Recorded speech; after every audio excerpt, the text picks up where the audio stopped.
Crypto Solution community. Crypto Solution is a crypto platform and crypto space based on global. Interested people gather here and discuss about blockchain. Crypto Solution team. Aiden, the CEO of Crypto Solution. Jessen, co-founder of Crypto Solution. Michael, marketing manager, Crypto Solution.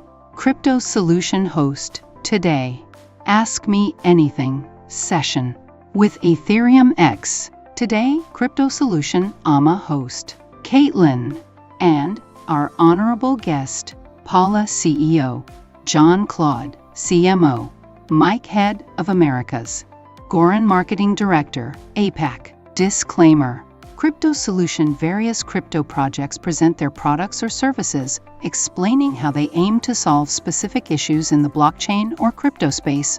Binance Live AMA sessions often include educational segments that help users understand technical details about the blockchain, specific projects, or the crypto market overall. We recommends that you perform your own independent research and due diligence on the projects or topics covered. Information presented may be subject to change, but we can't obligated to update any data shared during this session.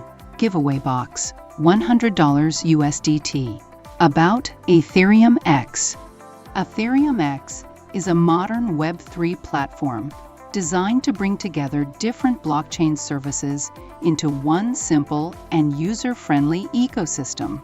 It focuses on decentralized finance DeFi, digital assets, and interactive blockchain utilities that allow users to participate in staking, rewards, and innovative financial activities. The platform aims to create a transparent and secure environment where users can manage and grow their digital assets without relying on traditional centralized systems. One of the main objectives of Ax.Fun is to build a real yield ecosystem that connects technology with practical value. Through its native token system, users can take part in staking programs, governance, and various on-chain services. The platform also integrates features such as GameFi, NFT.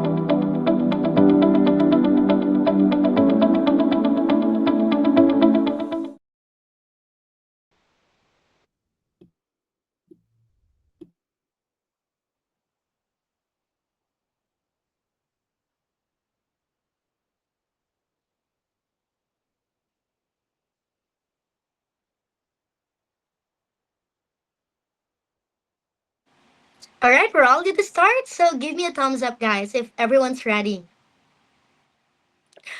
All right, so since we're already live, hello everyone, and welcome to today's discussion. So, guys, for opening, we know that the crypto market is clearly in a challenging phase, right? Liquidity has tightened, volatility has increased, and the investor confidence appears fragile. Now, there are many speculative tokens out there that are collapsing. There are also some commentators arguing that the industry has exhausted its narratives.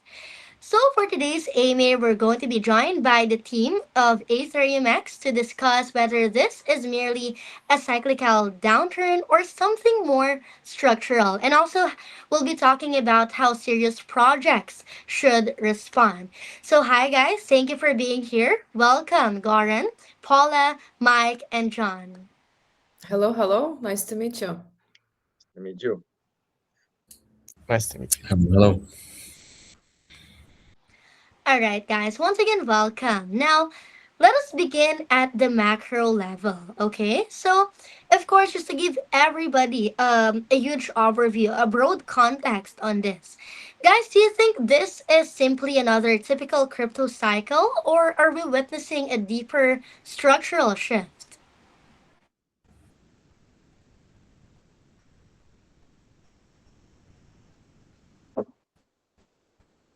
Let me go first, guys. So, from my side, like I'm a marketing director at APAC in the APAC region for AetheriumX, and from my side, APAC tends to react quickly to the global risk signals, but it also has a strong builder core that stays active even when the trading sentiment turns defensive. In Korea and Japan, for example, people are extremely sensitive to credibility and execution. If markets are volatile, conversations shift away from what's the next token and what's cool right now towards what actually runs, what's safe, and what can be verified. So from my perspective and HTX perspective in this market, we are present. Being present on the ground matters a lot. We treated our Soul Signal participants as a milestone in APAC community expansion, not as a marketing moment. And the value wasn't in the photos, it was in the depth of the conversation with the builders and the ecosystem partners about what survives the next cycle. When you operate in APAC, you don't get away with vague claims for long. People ask how the mechanisms work, how the incentives hold up, and whether execution is repeatable. That's the mindset we are leaning into as we build the regional support. I guess that's my answer for this one. I actually agree with Goran here, and I can add some insights from myself. So I would describe this as quite a stress phase where liquidity conditions matter as much as narrative. So in looser environments, markets can absorb risk and forgive weak structure, right? But in tighter environments, the market becomes less tolerant and the speed of repricing increase because there isn't enough depth to smooth the move. So that's why you see liquidation cascades and the uh, kind of like protective behavior, that shows up in implied volatility and downside skew. So yes, it's a down cycle, but it's also a moment where market plumping and confidence are being tested simultaneously. Got that. Thank you so much, Goran and Paula, for that. Now, John, I'm going to shoot you the same question, but from the lens of participant behavior. So, John, what changed in how people engage?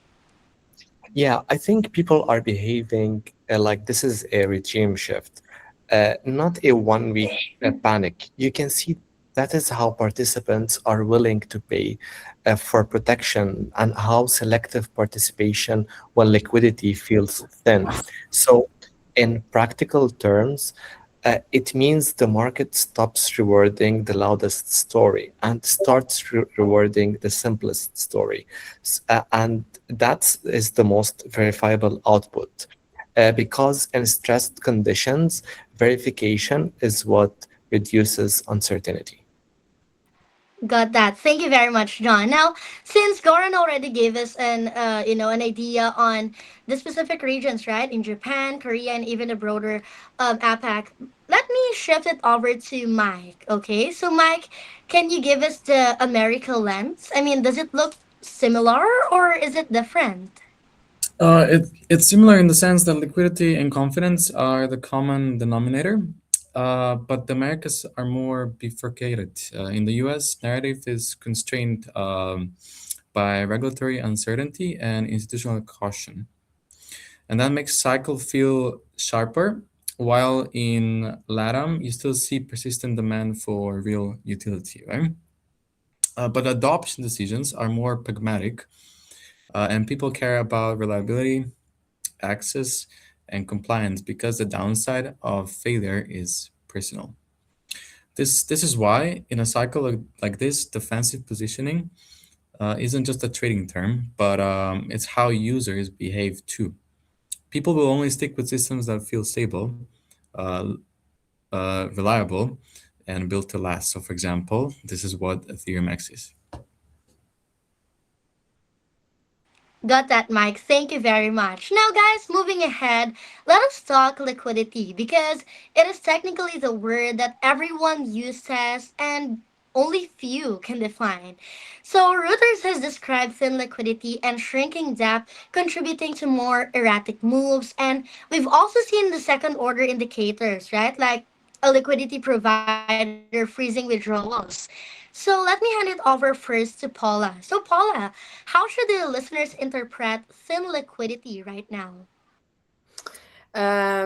Thank you. Yeah, so in my opinion, thin liquidity means markets can move further on less capital, and that changes behavior. It raises the cost of being wrong, and it increases slippage, and it concentrates risk in shorter time frames.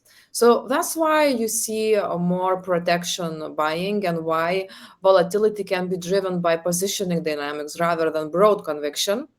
So, and then when liquidity stress shows up in the infrastructure layer, like a firm pausing, withdrawals, markets take that seriously because it hints at fragility beyond charts. So that would be my take in. Got that, Paula. Thank you very much. Now, John, from a communication standpoint, what do you say when markets are demanding proof, not promises? Yeah, it's simple. You reduce ambiguity. So in stressed markets, people aren't asking for optimistic language. They are asking for operational clarity. That means being careful about what you claim, being explicit about what is live versus what is in development, and finally sharing the progress in a way that can be checked over time. So this is also the phase where credibility compounds quietly. Consistent delivery matters more than attention spikes, because attention does not stabilize liquidity or rebuild trust. That's a very good take, John. Now, Goran, does liquidity stress manifest differently in, of course, the APA communities? Of course it does. In general, APAC communities are often more operational about it, though. So when liquidity is thin, they immediately ask what the product dependence is. Does it rely on a constant inflow of funds, or does it have a sustainable mechanism that can be measured? That's why events like Soul Signal were valuable for us. The conversations weren't about marketing, they were about the market structure, capital flow, and what the execution looks like in the next adoption phase. And that's also why the APAC approach emphasizes local builder relationships. You cannot fake trust in a region where communities are deeply networked and the information travels fast. Got that, Goran. Thank you. Now, let us zoom in on it, much more detailed. So, Mike, any example of how second order stress changes the conversation in the Americas? Yeah, so in the Americas, second order stress quickly turns into counterparty and compliance questions, right? People want to know who holds the risk, how settlement works, and what happens under extreme volatility. When trading desks and platforms show strain, it pushes the participants to only engage with projects that can articulate risk uh, and have credible path to compliant operations, right? So that's the main thing that we have to understand. That's a very good point, Mike. Thank you very much, guys, for that. Now, let's move ahead to another point of our AMA. So, actually, guys, there's a very strong argument that this down cycle can also be interpreted as a narrative reset. So, that means that the market is less tolerant of purely speculative tokens and more focused on the measurable utility. I know that AetheriumX itself, it publicly framed the industry shift from narrative cycles towards measurable utility-driven systems in your Hong Kong event write-up, right? So, John, take this first, okay? Is that what you're seeing as well? Yes, exactly. And it is especially visible in what people accept as evidence. When the market is calm, a good story can carry a project because verification feels optional. Under stress, verification becomes a default requirement. And that's why the industry is slowly pushing towards models where output can be audited, mechanisms can be understood, and delivery can be tracked across time and not just during one good month. That is very wonderful, John. Now, passing it over to Paula. Paula, what's your blunt take on what the cycle filters out? I think it filters out fragility. If a project is structurally dependent on constant belief, constant inflows, constant attention, it struggles when liquidity tightens, right? So markets are not just repricing tokens; they are repricing business models. And the projects that survive tend to be the ones that operate like long-term enterprises. Disciplined runway, clear incentives, measurable execution, and the ability to keep building regardless of sentiment. And actually, this is what we believe, and this is what we are building here. That is very great, Paula. Now, to break this down further for our audience, Goran, what does narrative reset look like in APAC specifically? So in APAC, it looks like a conversation shifting from short-term upside to long-term credibility. People still want innovation. Everyone wants innovation. However, they ask whether the system can actually scale beyond the current speculation and whether it can be deployed responsibly across the market with different norms and regulations. That's why we align our APAC activity around builder to builder connectivity and high trust collaboration.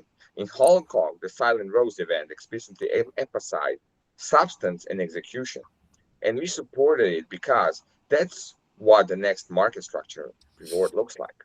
And in Seoul, the energy wasn't bullish. In a meme sense, it was high signal. Who's still building? What's shipping and what's measurable? That's a healthier foundation for a regional ecosystem, guys, in general. That is great, Goran. Now, Mike, does the Americas lens agree with that as well? Let me give you my opinion about that. Largely, yeah, but in the Americas, the narrative reset is reinforced by regulatory friction and by the fact that institutional participants have become more conservative when it comes to that, right? That pushes serious projects to speak in terms of compliance, risk frameworks, and verifiable delivery. So in LATAM, utility is the language that matters most, but even in LATAM, trust is earned by reliability, not by short-term price action, right? So the more reliable something is, the better it's going to be. That is very great. Thank you guys for all of your inputs on that. Now, last market question before we move to AetheriumX planning. So, guys, if we accept the premise that liquidity can remain thin for a while and positioning stays defensive, what does it mean for a project to be prepared for this regime? So, Paula, short answer, then let's go for a regional perspective. Okay, let me give you a short one. Prepared means runway and discipline. It means you can keep building without relying on short-term market enthusiasm. It means governance and incentives don't collapse when conditions tighten, like now. In this regime, survival is a strategy, not an accident. Wonderful. Now, let's go on that regional perspective. Firstly, starting with Goran. So, Goran, what does preparedness look like at APAC execution level? So it means you build a local trust slowly and you invest in the ecosystem, not just the user acquisition. In APAC, preparedness looks like being on the ground, building relationships and with builders and studios, running community touchpoints, and supporting real products rather than short-term campaigns. That's consistent with what we've already been doing. In Seoul, on Signal, as an APAC expansion milestone, Bangkok as a builder-focused ecosystem gathering, and continuing to deepen the regional partnerships. From here on out, preparedness is turning the momentum into a durable support system for the local builders. That is great, Goran. Now, Mike, in the Americas. It's a bit different. Preparedness is sequencing. You don't force market entry where you can operate responsibly, right? You start where you can deliver some real utility with a compliance first approach, which is why our America's approach is cautious and why LATAM is a logical first focus for practical rollout. LATAM means Latin America for the people that don't know, right? That direction also aligns with a roadmap that includes local fiat ramps across LATAM as part of the regional integration phase. So uh, in short, doing business in LATAM is a bit easier because there's that less regulation. So we can try some methods in LATAM first. Thank you guys for giving us that scope. That is really wonderful. Now let us move into AetheriumX planning. So, guys, you recently announced an $8 million strategic financing, and you were explicit about where it goes, right? Which is on DCIP optimization, on ecosystem fund, and on APAC expansion priorities. So, in regards to this, Paula, give us the 2026 priorities in one coherent narrative, not a checklist. Sure. So, the simple way to describe our 2026 priorities is strengthen the foundation, expand the ecosystem surface area, and prepare for real world utility without pretending we can skip the steps, right? So we completed $8 million strategic financing supported by CGV against Associates, DuckDAO, and Genesis Capital, and we framed that as a transition into an ecosystem-led strategy phase. Operationally, that means we are investing in DCIP and the strategy execution network, so the core system becomes more robust, more legible, and more scalable. It also means launching and accelerating an ecosystem fund because long-term value comes from builders shipping on top of the platform, not from short-term incentives. And it also means pushing regional formation where we think the builder density is strongest. Our own announcement called out APAC with Japan and South Korea as main priorities. On product direction, we are keeping expectations responsible. Our roadmap materials talk about DAO and the wallet app in the 2026 window, and they place UCard as a later global step plan for actually next year, 2026. So we want 2020. I'm sorry, UCard. We plan to launch on 2027, not 2026. So we want 2026 to feel like disciplined execution, clearer DeFi, UX, deeper GameFi utility, and a credible path to prediction markets that are built around auditable settlement, not just hype. Thank you. Thank you very much, Paula, for giving us that statement. Really speaks a lot with what you guys are prioritizing. Now, John, in a market where confidence is very fragile, communications can either build trust or destroy it, right? That's the only option. So, John, what is your strategy for community and communications in 2026? Yeah, I think communication is very crucial. The way we treat communication at AetheriumX is that we treat it as a governance function and not just a promotional function. In this phase of the cycle, people don't want constant announcements. They want fewer, clearer updates that map reality. So our approach has three layers. First, we are explicit about what is live versus what is in development, as we mentioned before. For example, AXT Predict is described as an always-on prediction layer designed for auditable settlement. And it is also clearly stated as currently in development. This kind of expectation setting we keep consistent. Second, we communicate through measurable progress.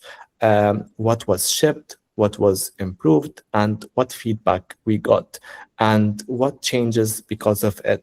Similar to how we spoke after Soul Signal, where the emphasis was on product depth and high signal discussion rather than short-term narratives.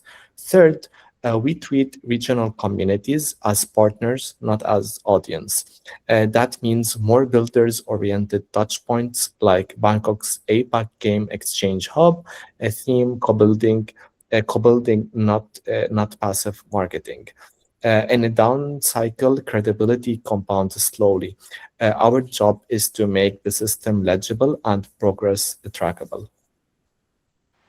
Well, thank you so much, John, for that. We're very delighted to hear how you guys really put communications with the community very transparent, very measurable, and of course, in a way that it can be like it creates a great relationship within AetheriumX and the community as well. So, thank you, John, for that. Now, Goran, I want APAC execution with real texture. Okay, so Goran, Okay, what does okay. the all right? So, Goran, what does the next 6 to 12 months look like in Japan, Korea, and the broader APAC? And please connect it to the builder support and the ecosystem formation, not just, of course, not just on community growth. All right. That's gonna take a while. So in APAC, the next 6 to 12 months is all about turning the momentum into infrastructure for the builders. We've already seen the building, the ground layer through the high signal activations and relationships. In Seoul, we treated Seoul signal as a milestone in APAC expansion. And what mattered was the density of builders and ecosystem conversations, especially around how they provide real yield. Gamify utilities and prediction participation can become measurable on-chain activities. In Bangkok, we explicitly framed a builder-focused network frame in the gamify side. So basically, it's called the Game Hub for a reason. Real yield and community co-building, because that's how you see partnerships and studios. And in Hong Kong, during Consensus Week, supporting the Silent Rose as a premier partner was our way of aligning with a market shift that from noise to signal and from narrative cycles to measurable utilities. So, next step is making APAC support durable. That means building local operating capacities, community leads, partner support, and clearer pathways for studios and builders to plug into the ecosystem fund and ship products. It also means sequencing market entry thoroughly. Our own financing announcement emphasized Japan and South Korea as a priority areas for APEC expansion. And that matches where we see the strongest builders density and high standard for execution. So the timeline is not about big launch, big claim. The timeline is about deepen Korea and Japan relationships, put the real resources behind the local builders, and scale ecosystem partnerships in a way that can survive regulation and the market cycles, no matter how fast they move. Got that, Goran. That was really wonderfully explained. Thank you very much for giving us and for unraveling that for us. Now, of course, let's pass it over to Mike to close us out with America's plan. So you've said cautious and compliance first, right? So, Mike, what does that look like in practice, and why start with LATAM? Well, uh, this is not an easy question, so I'll do my best to explain it as well as I can, right? So, in practice, compliance first means we don't confuse distribution with durability, right? In Americas, especially the US, the cost of ambiguity is quite high. Partners want clarity on KYC and AML posture, operating jurisdiction, and user protections. EthereumX's own compliance materials emphasize a excuse me, multi-jurisdictional model and mandatory KYC for higher value access paths, which sets mandatory KYC for higher value access paths. The tone for how we approach the region is then set, right? So the plan is to sequence, start where utility-driven adoption is strong and where we can build responsible rails. LATAM is a practical starting point because our roadmap already anticipates regional integration steps like local fiat, on and off ramps across LATAM in the integration phase. And because real utility tends to matter more than speculative momentum, right? From there, we build partnership, carefully prove operational consistency, and expand only when we can uphold the same standards across compliance, risk control, and product reliability. In this market regime, moving slower but with higher credibility is not a weakness, it's a risk management. So I want to emphasize just because we're moving slow, it's not because we don't have anything, it's because we are averse to taking risks and we want to build our product step by step in a multi-fashion way. Thank you so much, Mike, for that. That's a very good place to end. So, of course, as we are now wrapping up our Amy, we'd love to thank you guys. Thank you to Paula, John, Goran, and Mike for keeping this institutional and real for everyone. You really gave everybody great insights on the topics that we had for today. So, guys, to our audience, we call this market under stress structure over narrative because this environment exposes what is underneath the story. So, when liquidity tightens, execution becomes visible. When confidence wavers, discipline shows. So, that basically concludes our Amy for today. Thank you, everyone. Thank you for listening, for tuning in. And this has been an AetheriumX Executive Roundtable. Thank you so much, guys. Thank Thanks. you, Thank you. Caitlin. Thank you, Caitlin. Thank you, team. Hope to see you soon. Bye bye, guys. Bye Thank you for bye. having me. Have a Bye-bye. great week, everybody. Bye. All the very best. Bye-bye.